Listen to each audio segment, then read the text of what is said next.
En 2014, avec l'équipe municipale, nous avons été élus sur une base de rénover ce village, de s'appuyer sur l'attrait du village. Et cette jeune population nous incite à continuer notre politique en nous inscrivant dans le développement durable. De là a débouché une idée.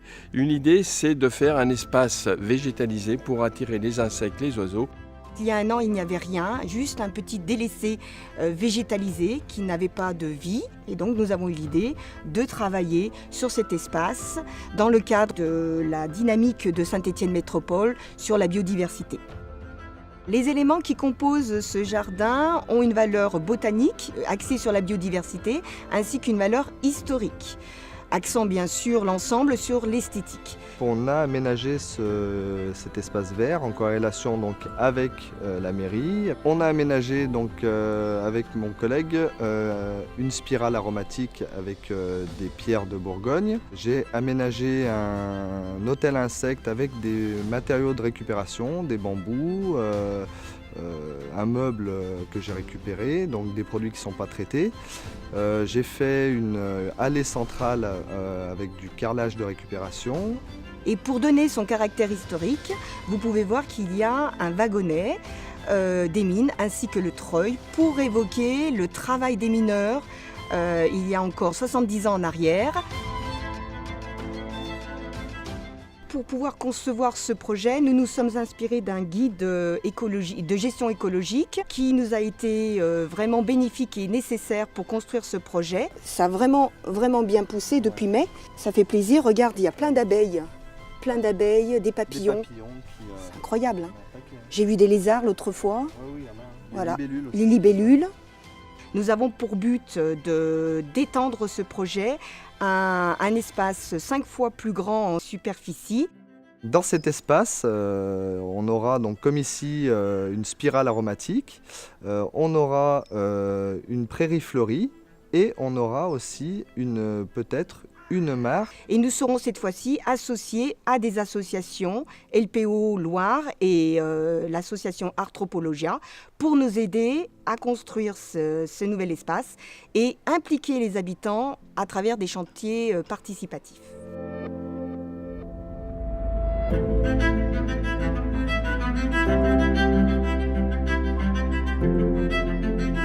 L'ensemble de l'équipe éducative de l'école a souhaité s'engager dans un projet éco-citoyen.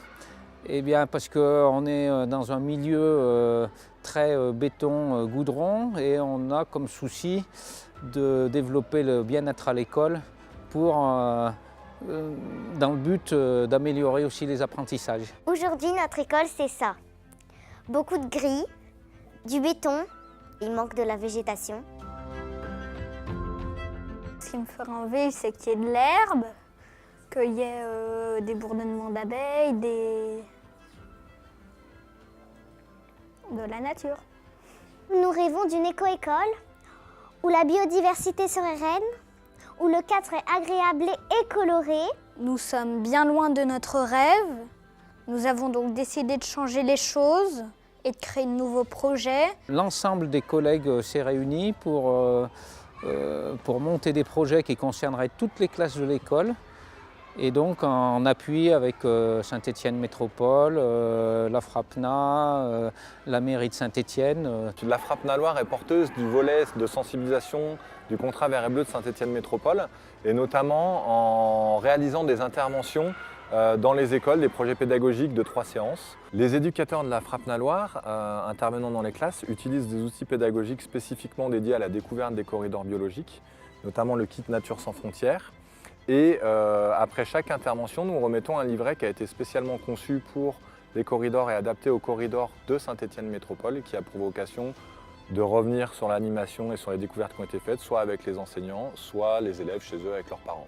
L'année dernière, on a bénéficié donc de 9 heures de formation et d'accompagnement avec Saint-Étienne Métropole, où on a pu travailler en équipe d'école, et on a bénéficié aussi d'intervention d'une animatrice de la FRAPNA qui est venue plusieurs fois dans chaque classe et qui s'est adaptée au projet qui avait été choisi par les élèves de chaque classe. il y aura des hôtels à insectes, des nichoirs, des bacs à fleurs, des jardins aussi. On est allé défendre du coup à la mairie pour le projet et on a gagné. Et du coup, on a un peu présenté comment ils peuvent nous aider, avec quel matériel et le budget qu'on a besoin. Donc là, au bout d'une année, sur les 3, on peut dire que le projet a changé concrètement l'appréhension qu'ont les enfants de leur cadre de vie. Et ils sont inscrits dans tous ces projets multiples dans les classes avec beaucoup de motivation. J'ai appris de ce projet qu'on pouvait faire des écoles urbaines et très modernes, qu'on pouvait en faire des écoles avec de la nature.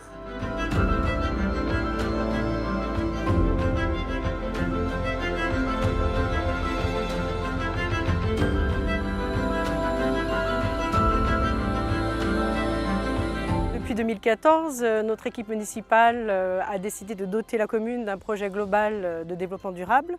Donc en associant les habitants et les entreprises, nous avons réalisé un agenda 21. Avec la FRAPNA qui a participé au projet d'hôtel à insectes avec le centre de loisirs et le jardin partagé, a pu faire une petite formation pour les enfants et a aussi fait cette formation pour les enfants du conseil municipal qui ont eux-mêmes réalisé, ont rempli des hôtels à insectes que les amis bricoleurs ont fabriqués.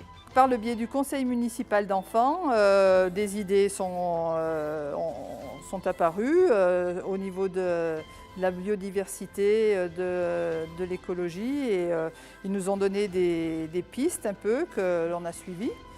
Et c'est vrai que leurs idées sont souvent très ingénieuses et donc on essaye de faire en sorte de répondre à les satisfaire, notamment au niveau des hôtels à insectes. Nos actions s'articulent autour des dynamiques de Saint-Étienne Métropole et nous avons voulu que notre commune devienne zéro pesticide. Donc pour arriver à ça, on a essayé de sensibiliser la population en faisant beaucoup de communication. Et puis on a essayé d'aller jusqu'au bout en mettant le cimetière en zéro phyto. Donc on a d'un cimetière qui était assez minéral, on l'a engazonné et puis on s'est dit, qui dit zéro phyto dit biodiversité. Donc on a décidé de planter des arbustes et des prairies fleuries en pied de mur et on est même allé jusqu'à planter des plantes odorantes. Le plus important pour nous, c'est vraiment de sensibiliser la population et on essaye un maximum de faire accepter ce zéro phyto et de voir un peu des herbes folles un peu partout. Et effectivement, cette année, les habitants ont quand même accepté ça puisque aucune remontée, aucune plainte n'est parvenue jusqu'à nous à la mairie cet été et tout a été accepté.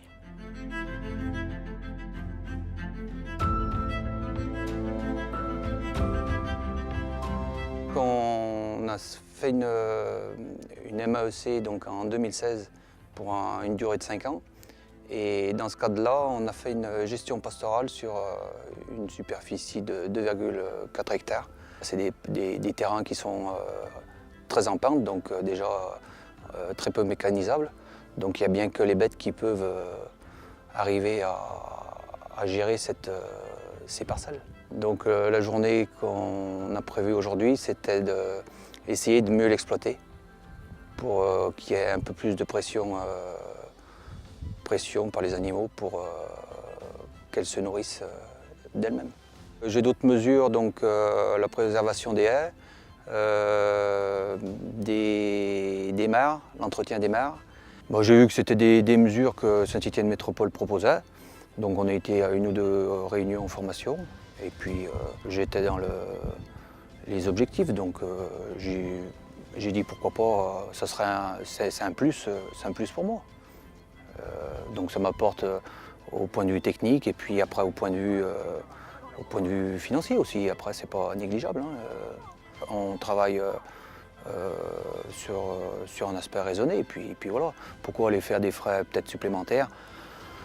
Toujours faire plus, faut qu'on arrive à avoir un équilibre.